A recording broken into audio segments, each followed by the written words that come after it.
Hello students, welcome to maths class. देखिए exercise जो 6 है हमारी, वो हम पढ़ रहे थे लाइन एंड एंगल्स। और कल हमने इसकी शुरुआत की थी और इसमें हमने कुछ टॉपिक यानी कि लाइंस के बारे में, रे, लाइन सेगमेंट और लाइन। इसके अलावा एंगल्स की अगर हम बात करें तो हमने इसमें कल एक्यूट एंगल, राइट एंगल और ऑब्ट्यूस एंगल और लीनियर एंगल्स के बारे में हमने पढ़ा था। तो उसी से आगे चलते हैं। हमारे पास कुछ यहाँ पर देखिए डायग्राम बने हुए हैं। इन डायग्राम में आप ध्यान से देखिए तो ये एक रे है। एंगल्स के बारे में बताया था आपको कि दो रे का मतलब जिसका केवल एक पॉइंट एंड पॉइंट हो, ठीक है। कि जहां पर एरो का साइन बना हुआ है वो एंड पॉइंट तो होता ही नहीं है, ठीक है। तो हमारे पास देखिए आप जरा कि इसमें जो एंगल है वो एडिसेंट एंगल किस हिसाब से बना है कि दो एंगल जो लिखते कैसे मैं आपको बता देता हूं। एंगल्स जहां पर बना हुआ है उसको हम बीच में लेते हैं। ये एंगल का साइन होता है। एंगल मैं कह सकता हूं आपको डी बी सी, या मैं कह सकता हूं एंगल सी बी डी। एक ही बात है, ठीक है। दोनों एक ही बात है, इक्वल है, कोई अंतर नहीं है। बस ये ध्यान में रखना है कि जिस पॉइंट पर एंगल क्रिएट हो रहा है उसको आप बीच में रखोगे, मिड में रखोगे, ठीक है। तो मैं आपसे कहूंगा कि अब ये जो एंगल है, ये वाला एंगल यानी कि एंगल सी बी डी और एंगल ए बी डी, ये दोनों के बीच में एक लाइन जो है वो कॉमन लाइन है, ठीक है। ये जो रे है ये क्या है, कॉमन है।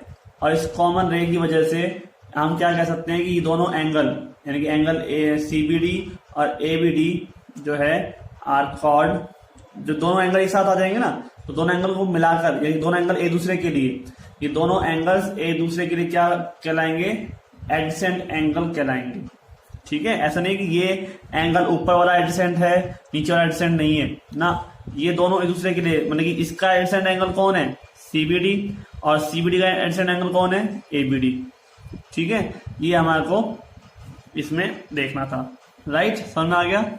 अब आ जाती है लीनियर पेयर ऑफ एंगल्स की, ठीक है। तो लीनियर पेयर ऑफ एंगल्स क्या है कि देखो एक स्ट्रेट लाइन है और इसको अगर हम रे कहें तो इस रे के ऊपर एक पॉइंट है हमारा, ठीक है। यहां से देखो ये जो लाइन है मतलब कि स्ट्रेट बन रहा है, इसी पर दो एंगल बन रहे हैं। तो एंगल ये वाला कौन कौन सा एंगल बन रहा है भाई, इसको मैं अगर ओ नाम दे देता हूं तो एंगल ए ओ डी यानी कि ये इस साइड वाला, ठीक है। और एक एंगल है हमारे पास एंगल सी ओ डी। तो दो एंगल है, इन दोनों एंगल्स का अगर मैं ऐड करूंगा ना तो 180 डिग्री आएगा।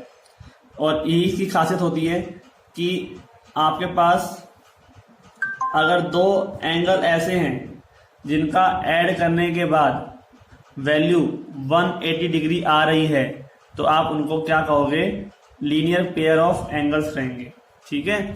मान लो एक एंगल 30 डिग्री का है तो दूसरा 30 का तो हो सकता है, मान लेते हैं। दूसरा कितने का हो जाएगा हमारे पास, 150 का, ठीक है। इस हिसाब से हमारे पास दो एंगल्स ऐसे हों जिनका ऐड करने पर 180 डिग्री की फॉर्म बने तो उसे हम क्या बोलते हैं, लीनियर पेयर ऑफ एंगल्स। तो इस हिसाब से हमारे पास एंगल एओडी और एंगल सीओडी दोनों कैसे हैं, लीनियर पेयर है, ठीक है, कोई दिक्कत नहीं। नेक्स्ट है हमारे पास वर्टिकली अपोजिट एंगल्स। आपको दिख रहा है वर्टिकल यानी कि एक दूसरे से जस्ट आमने सामने के एंगल, ठीक है। और इस वर्टिकल अपोजिट एंगल को हम क्या कहेंगे कि कौन सा एंगल ऐसा है जो वर्टिकल अपोजिट है, यहाँ पर वो एंगल है हमारे पास एंगल ए ओ डी, ठीक है। और इसके सामने वाला जो वर्टिकल अपोजिट एंगल है वो किसके है, एंगल सी ओ बी के, ठीक है। सेम ऐसे ही ए ओ सी, इसके वर्टिकल अपोजिट एंगल क्या है, B O D, angle B O D, ठीक है। देखो ध्यान से, बी ओ डी एंगल और एंगल ए ओ सी, ठीक है। तो ये दो एंगल जो हैं आपके पास एक दूसरे के वर्टिकल अपोजिट कहलाते हैं। तो हमारे पास हम कह सकते हैं कि ये जो पेयर है आपका वर्टिकल अपोजिट का है, इस तो दो पेयर आपको मिले हैं। हम ये भी बात कह सकते हैं इससे कि वर्टिकल अपोजिट जो एंगल होते हैं वो कैसे होते हैं, इक्वल होते हैं। जैसे मतलब कि अगर आप किसी और भी फॉर्म में इसको क्रिएट करते हैं तो भी हम यही कहेंगे कि जितने भी वर्टिकल अपोजिट एंगल जो किसी एक पॉइंट पर आकर ब्रेक होते हैं, मतलब कि मिलते हैं आपस में, हम कहते हैं कि दो आपने लाइन बनाई, उन दोनों लाइंस को ब्रेक जहाँ पर इंटरसेक्ट कर रही हैं, इंटरसेक्ट करने पर जहाँ भी जो एंगल फॉर्म हो रहा है उस एंगल फॉर्म में आपस, जैसे मान लो इसको हम एंगल 1 कह देते हैं, उस एंगल 2 कह देते हैं, एंगल 1 इक्वल टू एंगल 2 होगा, ये ऑलरेडी फिक्स्ड है। ठीक है, ऐसे ही दूसरा पेयर इसका क्या हो जाएगा, मान लो एंगल 3 है और angle 4, so same here angle 3 equal to angle 4 हो जाएगा। ठीक है, तो ये आपका था वर्टिकली अपोजिट एंगल। इसके आगे चलते हैं, नेक्स्ट में देखेंगे आवाज।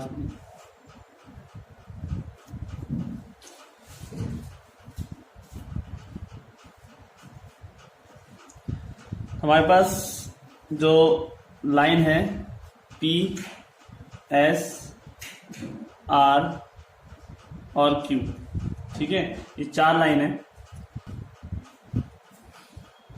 ठीक है, और ये एक लाइन है हमारे पास P, Q,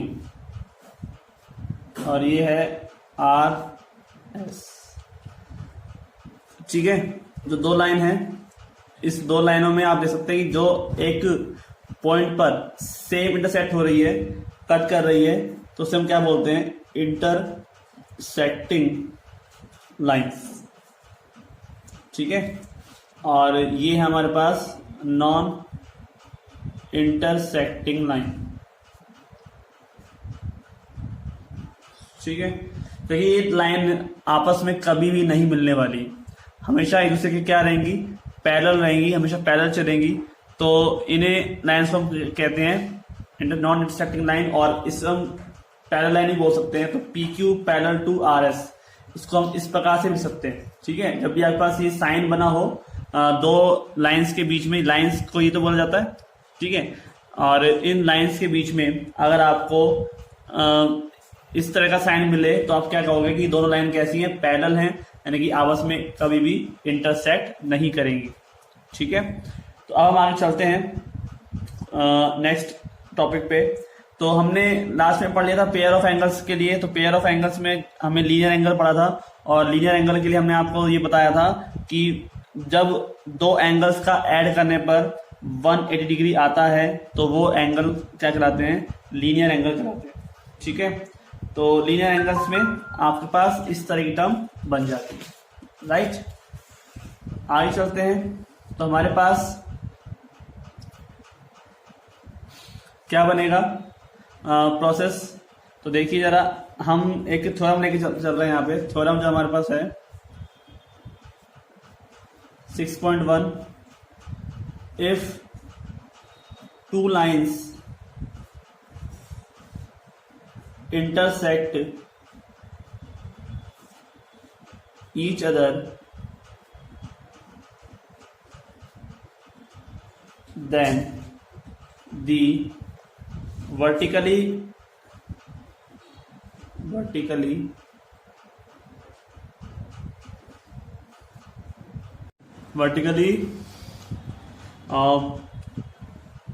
opposite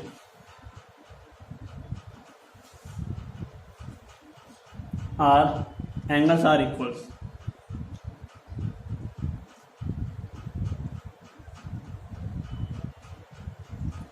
ठीक है, तो हमारे पास इस थ्योरम को देखिए आप ध्यान से। If 2 lines intersect each other then the vertically opposite angles are equal. तो वर्टिकल अपोजिट एंगल होते क्या, आपको पता ही है कि अगर 2 लाइन इंटरसेक्ट करती है, तो आप ध्यान से देखिए इस चीज को। ये आपके पास मैंने 2 लाइन खींची हैं। ठीक है, ये रे है और ये अब बन गया आपका लाइन सेगमेंट।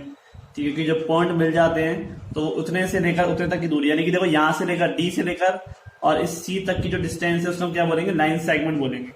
ठीक है, तो ये आपके पास एंगल है और एक ये एंगल है, इसको हम दे देते हैं ओ नाम। ठीक है, तो अब वो आपसे कह रहा है कि यहाँ पे प्रूफ करना है कि ए ओ डी बराबर सी ओ बी या बी ओ सी। ठीक है, तो ये प्रूफ करना है। ठीक है, वर्टिकल अपोजिट एंगल है कौन कौन से, लिख लेते हैं पहले। Angle A O C and angle B O D. ठीक है, ये भी वर्टिकल अपोजिट एंगल ही है, ए ओ सी और बी ओ डी। ठीक है, and A O C and B O D. ठीक है, ये वर्टिकल अपोजिट है। सेकंड है angle A O D and angle B O C. Right, ये दो एंगल आपके पास वर्टिकल अपोजिट है। ठीक है, तो वी नीड टू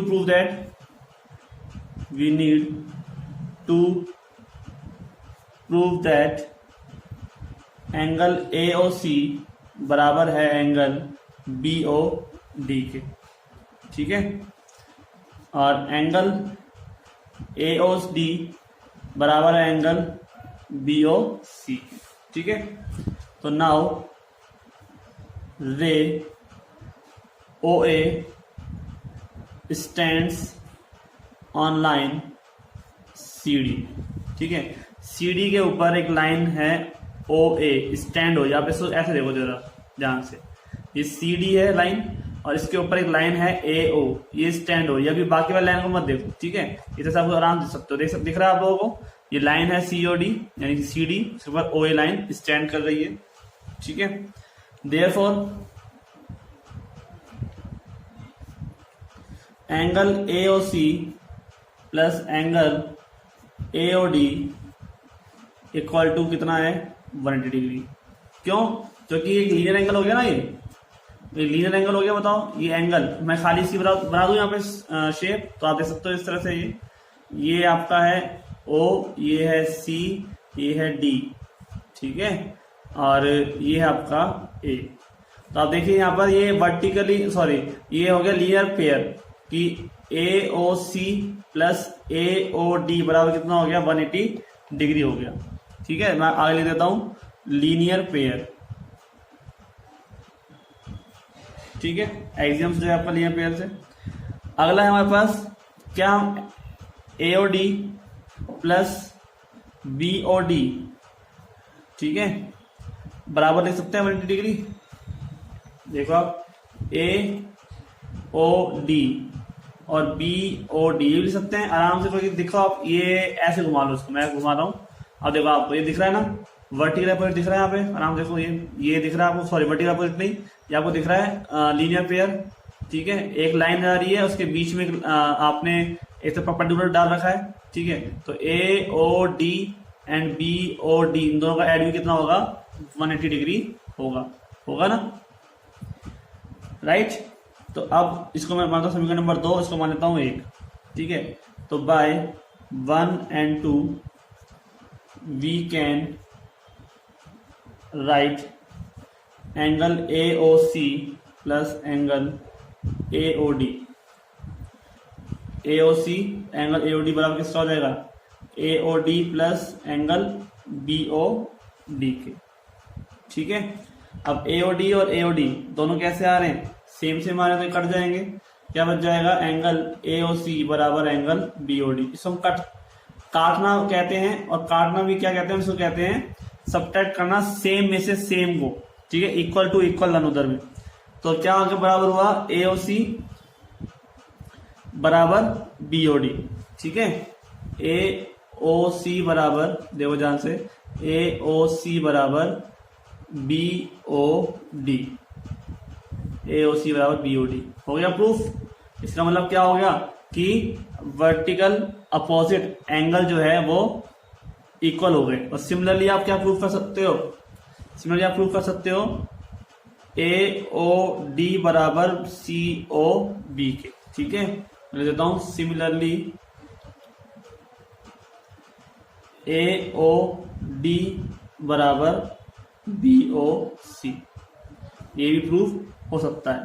तो इस हिसाब से हमारे पास क्या हुआ कि थ्योरम जो है हमारे पास वो प्रूफ हो गई कि आपके पास सामने वाला जो एंगल है वो अदर एंगल से इक्वल होता है, ठीक है, कोई दिक्कत नहीं। तो इस पर वैसे एक एग्जाम्पल और ले लेते हैं हम। एग्जाम्पल है हमारा एग्जाम्पल नंबर फर्स्ट, ठीक है, वही है वर्टिकली अपोजिट बेस पर ही है। ये हमारे पास है S P Q R S बना दिया इसको हमने, कोई भी ले सकते हो, ये तो एक नोटेशन है हमारे पास, इसमें कोई फर्क नहीं पड़ने वाला कि कैसा हमारे पास टर्म बनेगी, ठीक है। आमने सामने वाले जो भुजाएं हैं वो एंगल्स हैं, उनको ध्यान में रखना है। और इसमें क्या बोला है कि इस फिगर के अंदर हमारे पास जो पी क्यू लाइन है और आर एस लाइन है वो इंटरसेक्ट करती है एक दूसरे को, बिल्कुल ठीक। पी क्यू लाइन और आर एस लाइन एक दूसरे को इंटरसेक्ट करती है, ठीक है। और पॉइंट किस पर, ओ पॉइंट पर, ठीक है। अब वो कह रहा है कि if angle of P Q R ratio angle of R O Q बराबर है 5:7, अगर एंगल ऑफ पी क्यू नहीं sorry P O R, Q तो आ सकता नहीं है, पी ओ आर यानी कि ये जो एंगल है, ये एंगल, इसका रेशो और आर ओ क्यू इसका रेशो, दोनों का जो रेशो है वो 5:7 है, तो आप बताइए फाइंड ऑल एंगल्स बताइए, ठीक है। तो देखिए जरा, angle P O R plus angle R O Q बराबर है 5:7, लेकिन दोनों का जो रेशो जो है वो है 5:7, जबकि पी ओ आर को मैं ऐड करूं आर ओ क्यू में तो मुझे बस क्या मिलेगा, 180 डिग्री मिलेगा लीनियर पेयर से, बनेगा। आप बताया था मैंने हर एंगल, ये एंगल इसके साथ में लीनियर पेयर है, ये एंगल इसके साथ में, ये एंगल इसके साथ में, ये एंगल इसके साथ में, सब आपस में लीनियर पेयर है, ठीक है। तो हमारे पास ये टर्म बन जाएगी। तो देखिए जरा ध्यान से, एंगल हमें निकालना है पी ओ आर को, तो पी ओ आर क्या हो जाएगा भाई, 180 डिग्री तो टोटल हो गया दोनों का ऐड, रेशो दे रखा है 5:7, तो पी ओ आर निकालना तो 5 ऊपर आ जाएगा और 5 + 7 कितना हो जाएगा 12, और मल्टीप्लाई कितना हो जाएगा 180, ये तो निकालते हैं रेशो में, ठीक है। टोटल रेशो कितना है 5 + 7 यानी कि 12, तो 12 को ब्रेक कर दो, इससे कितनी बार ब्रेक हो जाएगा, 12 × 1 = 12 और 12 × 5 = 60, तो 75 डिग्री ऐसे एंगल हो जाएगा आपके पास आर ओ क्यू।